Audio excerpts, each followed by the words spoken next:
દર્શક મિત્રો, આપણે ક્રિકેટની રમતમાં ખેલાડીને એક બોલમાં 2, 3, 4, 5 રન લેતા જોયા છે.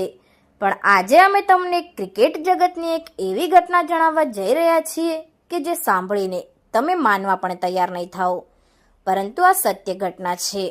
વાત છે 126 વર્ષ પહેલાંની. વેસ્ટર્ન ઓસ્ટ્રેલિયામાં બોર્નબરી મેદાનમાં 15 જાન્યુઆરી 1894માં વિક્ટોરિયા અને સ્ક્રેચ 11 વચ્ચે મેચ ખેલાઈ હતી, જેમાં વિક્ટોરિયા પ્રથમ બેટિંગમાં હતું.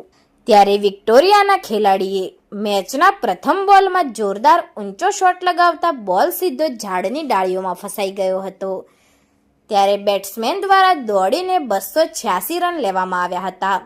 જો કે બોલર દ્વારા બોલ ગુમ થયો હોવાની અમ્પાયરને અપીલ કરાઈ હતી, પરંતુ ક્રિકેટના નિયમો જોતા બોલ ઝાડની ડાળીઓમાં ફસાયેલો દેખાતો હોય અમ્પાયરે અપીલને ઠુકરાવી દીધી હતી અને ફિલ્ડરોને બોલ મળે ત્યાં સુધી બેટ્સમેન દ્વારા 286 રન મેળવી લેવાયા હતા.